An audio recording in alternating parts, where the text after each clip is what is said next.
Meaning is not in things, it's between them. Hey there, cardomancers. April here on Tarot and Witchery. And today we're going to talk about the most important card in the modern tarot, in my opinion, which is the Fool. I have been wanting to make this video for quite some time, but it's felt very complex and big. And then Martin over at Tarot in the City made a wonderful video about the importance of the Fool card in our lives, which I will link down below. And another video by Sylvain, which I'll talk about later, also linked down below. Let me say, I've got a lot of cards out here that I want to talk about, and I really want to convince you that this is the most important tarot card for you to wrap your head around in order to make your readings more meaningful, or the most meaningful that they possibly can be. And I'm going to lay a case out for that. So get ready. I want to hear your opinions on this one. Grab yourself a cup. Again, I'm still recovering from this weird throat thing, but I'm almost there. Before we move on, I want to invite you to sign up for The Whisper, which is my weekly newsletter where there's a card in there and I talk about witchy tips and tarot reading. And you can sign up for that down below if you're interested in corresponding a little bit more. The reason the Fool is the most important card for you to wrap your head around is because you are the Fool. You are the one taking this journey. You are the wanderer. You are the Fool. You are the being maker here in this planet Earth, this place that we call home.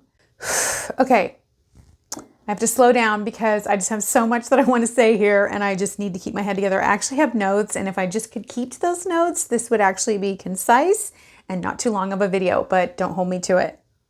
We're probably all familiar with the Rider-Waite Fool right here that you see. And in Sylvain's video, which I really encourage you to watch, he talks a lot more about this. I'm just going to touch on it.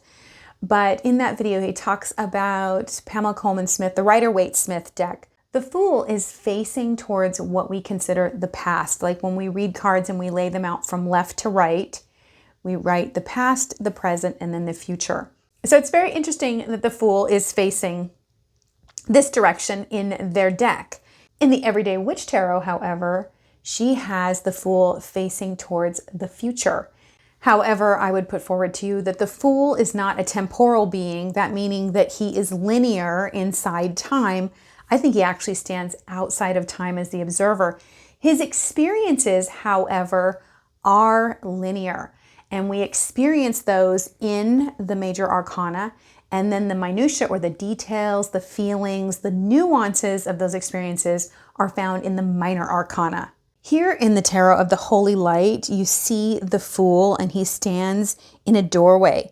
And if you look behind him, it's almost like, is that Eden right there? And actually, this is an androgynous sort of figure. If you look at the face closely, you'll see, like, is it female? Is it male? The genitals are covered, so we do not know. And again, they stand in this doorway, and you see these celestial bodies are outside in this sort of temporal realm.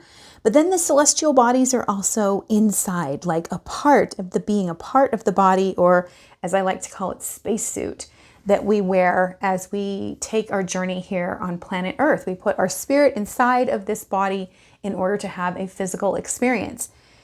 Again, in this card, you see, and this is from Tarot of the Holy Light again, you see him. He's in the middle of this doorway. He stands between the worlds. He stands ready to experience what is in the temporal world coming out of the eternal realm or the timeless realm, and he stands in the doorway in between. I think this is a really important thing for us to wrap our heads around when we're here in this personal experience, but also as we read the tarot, because I feel as though the Fool is pointing us to being able to put ourselves in observer mode, being able to look at and experience life from a non-judgmental place. And when we stand outside of duality, that's exactly what we do. Things are not good or bad. They simply are. And then we have the ability to experience them.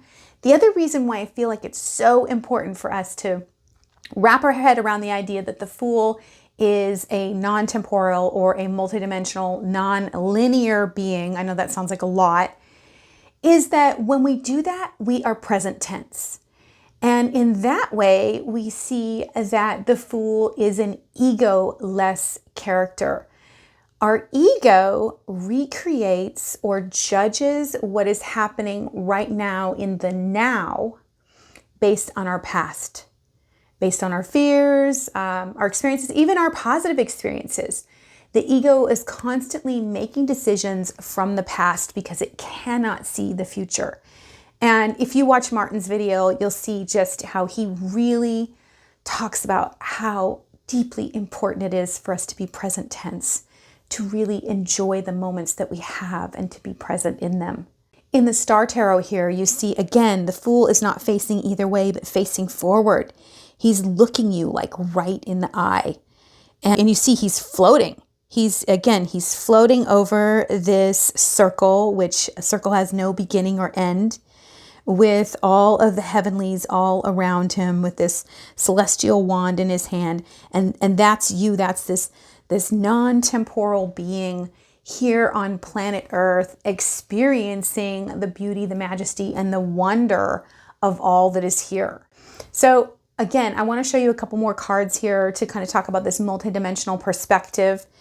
You see right here in the Playful Heart Tarot, love, love, love, love, love this Fool. Look at it, you guys. There's no fear, there's no trepidation. That is totally non-judgmental. That is totally an ego-less experience of just jumping off, of like, wow, there's nothing to make me believe that I can't just jump off into this. What would stop me? That would actually be judgment that I would be putting on the now that came out of a past experience. So I love this Fool. And then over here into the Grimlican experience of it, you see here that the wolf and the hare have both run out onto the ice, and there's no fear, there's no trepidation. They are simply focused on the moment, focused on what it is that they are trying to achieve or attain, and they are not putting any kind of judgment on that moment other than being completely present.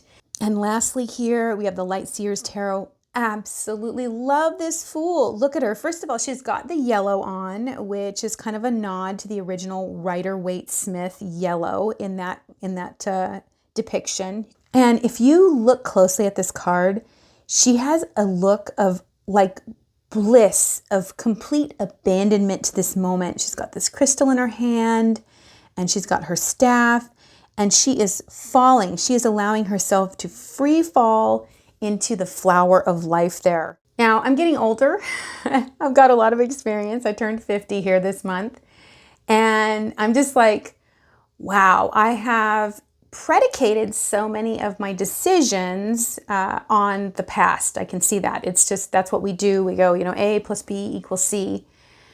But the Fool lives in this place that is so delicious. Really, I mean, look at the level of abandonment and lack of fear that you see here in the Forhaxa Tarot.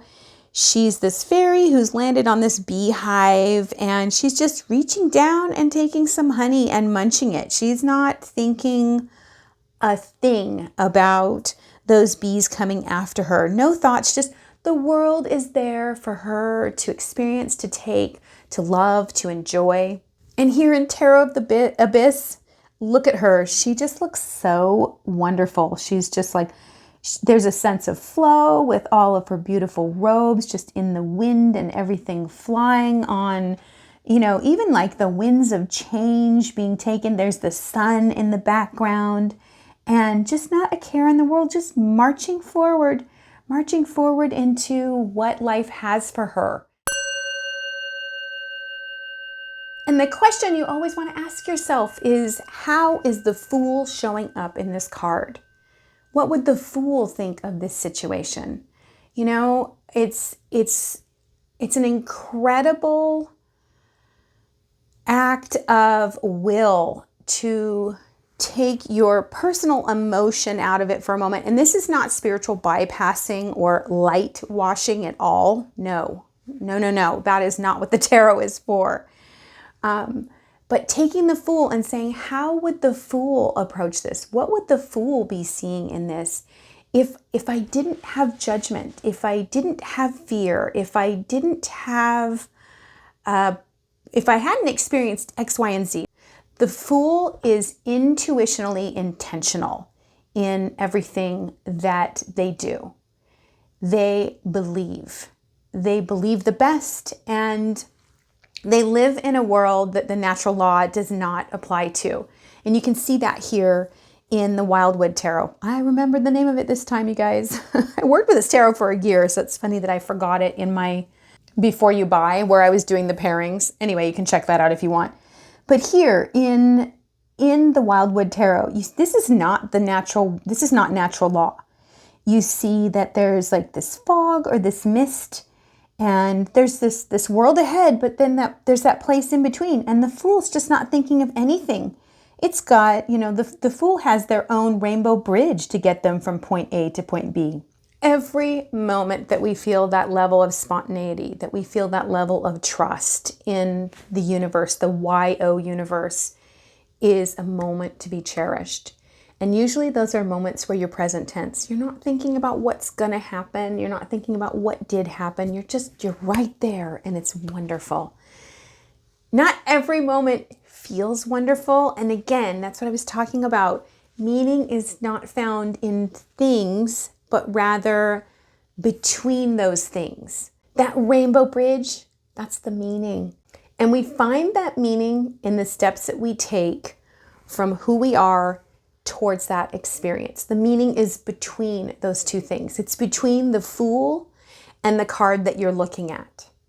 Where you find the meaning is found in the journey of that multidimensional trusting self as it experiences the card that you're looking at.